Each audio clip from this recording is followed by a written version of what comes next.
జై గోవిందా. మనం ఏదైనా ఒక నిర్ణయం తీసుకున్నాము, లేకపోతే మన మనస్సుకి ఇలా చెయ్యాలి అనిపించింది. అది తప్పు రైట్ అనేది తెలియదు. ఎందుకంటే మన మనస్సుకి దానికి నచ్చినట్టు చేస్తుంది, దానికి నచ్చినట్లు ఆలోచిస్తూ ఉంటుంది.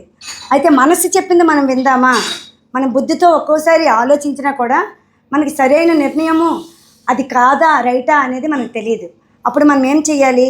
మన మనసు చెప్పింది మన బుద్ధితో ఆలోచించిన ఒక నిర్ణయాన్ని ఒక తెలివైన వాళ్ళు, లేదంటే ఒక మంచిగా ఆలోచించే వాళ్ళు, సమయస్ఫూర్తితో నడుచుకునే వాళ్ళు, అలాంటి వాళ్ళకి మన నిర్ణయాల్ని మనం తెలియజేయాలి. ఎప్పుడైతే మన నిర్ణయాల్ని వాళ్ళు చిన్నపిల్లలు అవ్వని, వాళ్ళు చిన్నవాళ్ళు అవ్వని, పెద్దవాళ్ళు అవ్వని, మన నిర్ణయం తెలియజేసేసరికి వాళ్ళకున్న ఆలోచనలు, వాళ్ళకున్న ఐడియాల్ని సలహాతో ఇది సరైనది కాదు, అలా చేసినప్పుడు నీకు ఇలా ఆపదలకు గురి అవుతావు, లేదా నీకు దీనివల్ల ఎక్కువ నష్టమే జరుగుతుంది, లాభం లేదు అని చెప్తారు.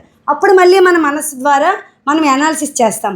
చేసినప్పుడు ఓకే, దానివల్ల మనకి ఎలాంటి నష్టం జరుగుతుంది అనేది మనకు అప్పుడు అర్థమవుతుంది. కాబట్టి మనం గుడ్డిగా మన మనస్సు ఏదైనా మనకు చెప్పింది అన్నప్పుడు దాన్ని మనం నమ్మి ఫాలో అవ్వకూడదు. పెద్దల్ని, ఒక వైజ్ పర్సన్స్ యొక్క సలహాలను మనం తీసుకొని అప్పుడు మనం అప్లై చేసుకోవాలి. ఒక విషయం ఎవరినైనా అడిగినప్పుడు వాళ్ళు మనది రైట్ ఆర్ రాంగ్ అని చెప్పినప్పుడు మనం దాన్ని ఫాలో అవ్వాలి. అలా చెప్పిన వాళ్ళు కూడా గుడ్ పర్సన్ అయి ఉండాలి, నీ శ్రేయోభిలాషి అయి ఉండాలి. అలాంటి వాళ్ళని మనం సెలెక్ట్ చేసుకోవాలి. అర్థమైందా? జై గోవిందా.